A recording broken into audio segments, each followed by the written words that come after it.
Our next example is a pawn sacrifice designed to have an advantage in development. White is Vichy Anand, black is Predrag Nikolic. The game is played in was played in FIDE World Championship knockout in Groningen 1997. We have a line of French which is interesting, and a lot of people are playing it. So let's basically see it: e4, e6, d4, d5, knight c3, bishop e4, whenever e5, c5, a3, bishop c3, bc3, and now, well, the main move is move knight e7. Of course, everybody knows it. But Predrag Nikolic loves to play move queen a5. At that time, in 97, he was maybe the only person, well, not only, but one of the very few who were playing this. Nowadays, actually, this is quite a popular variation, played by a lot of strong players. Bishop d2, queen a4, queen g4. We have here an interesting moment, because the main line nowadays, what is played by majority of strong players, is move king f8, having this idea of a king defending himself. And white has various ways to now continue here. One move is queen d1, to kind of admit two tempi loss, but to say, hey, you can't castle anymore, this king is wrong. But also moves like, for example, sacrificing a pawn, playing h4, saying, all right, take my pawn because it costs time, and this pawn was double anyway, and my bishop will work well. In this game, Predrag Nikolic plays move g6. Well, what is the advantage of disadvantage of move like g6? Disadvantage is obvious. Well, he's weakening his structure, and he gave his dark square bishop, so disadvantage is kind of very obvious. But what is the advantage? Well, the advantage is, after he played move g6, his king is still staying on e8, which means that he is going to win a pawn. Because now, when I play move, c2 is hanging. And when I play move queen d1, which is exactly what Anand played, c takes d4. Now king is on e8, so basically if I take, you can take. Because compared to king f8 situation, there is no check. So move g6 does have advantage. Well, the advantage is also that he will win a pawn. The question is, was it smart to weaken those squares and delay development just for love of a pawn? Anand happily sacrificed this. Queen d1, c d4. White is having better pawn structure. I mean, he doesn't have these kind of weaknesses. He has pair of bishops, and white does have some lead in development. So let's see how it is better out. Rook b1. Not easy decision as to what to play here for black. Black decided to play move d3. You know what, he will take a pawn on a3, he will remain a pawn up, he wants white somehow to have, for the time being anyway, those double pawns. Other option was to play move a6, because, okay, he needs to do something. Rook b1 is not just developing move, it has a powerful threat. So other move is a6, but after c d4, knight d4, let's say knight f3, also is position where white has considerable lead in development. So I don't know, it is not easy to say what is the best for black. Black played move d3. Anyway, I would in this position I would always rather play this position with white rather than collecting those miserable pawns. d3, bishop d3, queen a3, knight f3. Okay, we see here again, like in some other examples in this chapter of this DVD, that the pawn sacrifice which Vichy agreed to, I mean he agreed to, but entering this variation, is of pure intuitive nature. Because there are no immediate killing threats from white side, and there is no actually any kind of equalizing situation from black side. So white is hoping that he is advantage in development and a pair of bishops and weaknesses which black created in his camp, all these weak dark squares, are going to be more than sufficient, or at least sufficient compensation for a pawn. And black is basically saying, well, pawn is a pawn. So let's see how it works. Queen c5, h4. In general, handy move, h6 castles, because on one hand, black likes to play move h6 in order to stop move bishop g5. On the other hand, now black can never castle because it would hang. So it has a double idea. White could play it or not to play it. It is tough to say. It has pros and cons. Castle knight e7.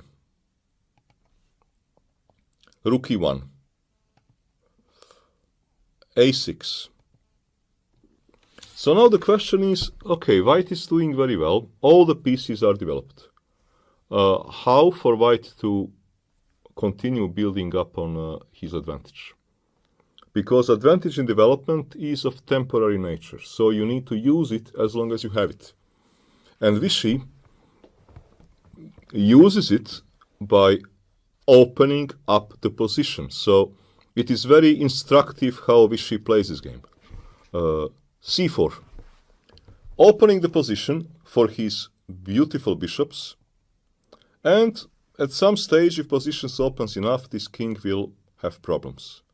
So c4, pawn needs to be taken, because otherwise I would take on d5 and I will open up the position anyway. So Predrag is saying, well, okay, if I have to suffer opening up this position and risk everything, let me at least eat something. So d takes e4, bishop e4. Threat is very obvious. Threat is to hit queen with the bishop b4 and to have this fantastic bishop, and queen is also almost running out of squares. So c3, trying to at least limit this bishop coming to this powerful diagonal. Bishop e3, queen c4, bishop d4, knight c5. Okay, for the time being, black is keeping his stuff together. Now comes a rook lift, rook e3. Rook e3 is forcing black to take on e4, because I want to take on c3. On one hand, you may say with knight e4, rook e4, that black is doing a good deal, because he's defending side, he's behind in development, and he's some material up. So you may argue that trading some pieces is a good idea. On the other hand, this knight was also sort of a defender. Queen is a problem. The situation is not easy for black. Bishop d7.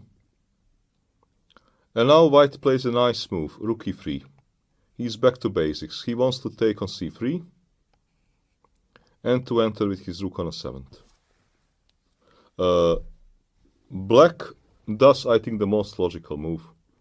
He plays move knight e7 because he is behind in development. He wants to develop the knight and have occasional possibility to perhaps castle.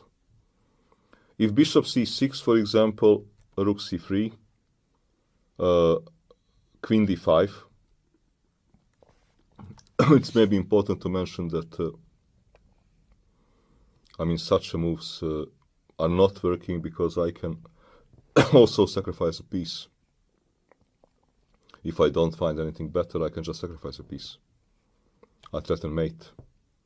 And I threaten to enter with another rook to b7. And if you move knight, okay, it will lead to a disaster. So this cannot be played. And if on rook c3, queen d5, then for example rook d3, queen d8. I like this picture now. Bishop e6, queen moves to e7, rook d6, and now black cannot make a single move. Not a single piece can move. And it's even nicer that this pawn is on h6, because actually here knight h6 would not be a bad move. And white is here having all sorts of winning threats. Knight takes knight d4 and collecting on c6 being the one, but also many moves because this king is horrible. Black simply cannot develop. So rook e3, knight e7, black is developing. Rook c3, queen d5.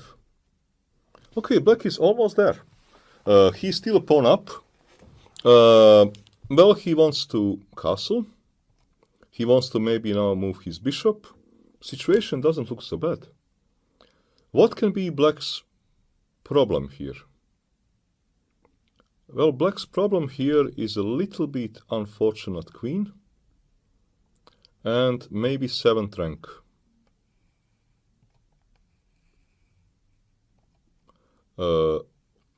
White plays it very precise. Of course, these positions when you are having initiative but you are a pawn down, you better play it precise. Rook c5. Queen e4, only one move.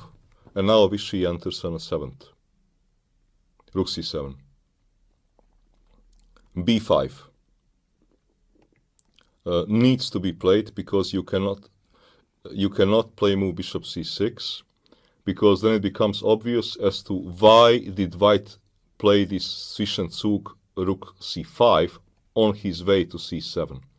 Because now if you play move bishop c6, because this queen is on e4 and not on d5, I have this very simple execution. Check with a checkmate on e7. So rook c7, b5, bishop c5, very logical. Rook b4 was perhaps even stronger. But okay, for a human being it's not so easy to understand, because you want to move the bishop and to win. For example, if knight c6, bishop c3, queen moves, has to play to move to d5, takes, push, takes, and white will end a piece up. Let's say takes. White can also take on c6 and take a rook, but this is more precise. White ends piece up. Black does not have enough with his pawns, and black cannot try to keep a piece, because if he tries to keep peace, he will simply get mated. Checkmate will come. Rook b4, if queen d5, then let's say white can open position further. c4, bc4, rook c4. This king is not getting anywhere, and you cannot castle, because obviously this is going to cost a piece. But bishop c5, move played by Anand, is also very strong. Black is in a difficult situation here. The only move for black was probably move queen d5 to stop queen from entering.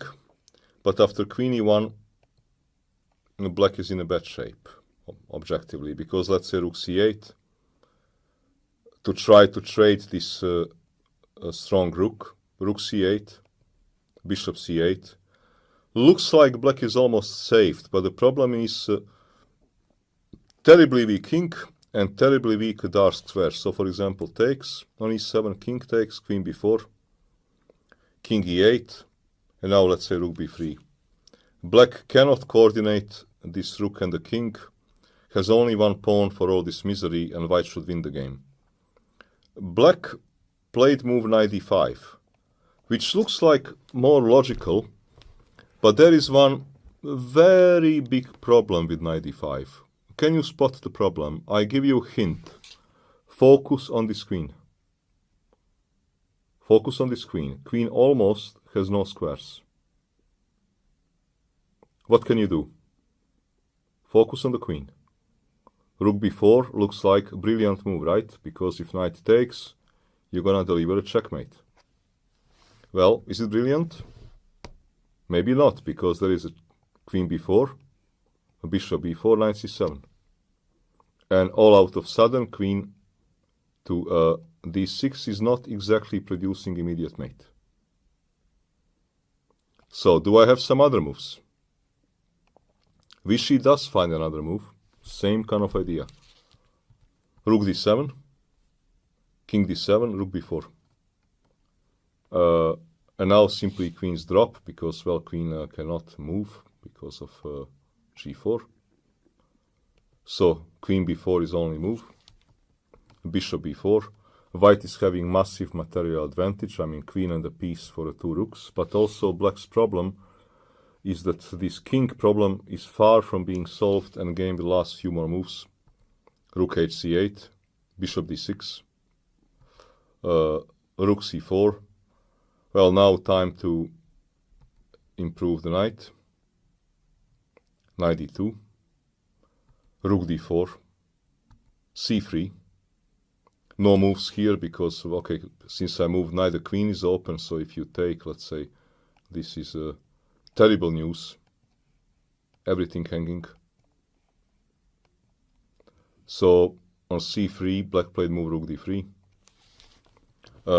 There are many different ways to win this position, but it's nice how Anand plays c4, because you cannot take, obviously, because, okay, this check will kill you. And if you don't take, question is where do you go? If you go by knight, then queen c2. So he took on d2, Nikolic took on d2, queen d2, b takes c4, queen takes h6, and black resigned because white is having massive material advantage, and this king is again far from being solved. I like very much this game of Anand because it entered, let's say, if we start from this kind of position, which was intuitive sacrifice, white has handled the initiative extremely well, really extremely well, and black's king did prove a problem. White had a better coordination of pieces, and pay attention that once you have advantage in development, you need to open up the position. If you do not need to open up a position, well, this advantage will disappear, because advantage in development is of temporary nature. And Anand correctly judged that by sacrificing a second pawn, he opens up the position for his bishops, and he played it very well and executed, and it brought him a nice victory. And I think that this game is rather instructive, not only for e4 players or French players, but in general, to somehow see how well one of the best chess players in history handles the initiative and the feeling for his pieces and general development and the harmony.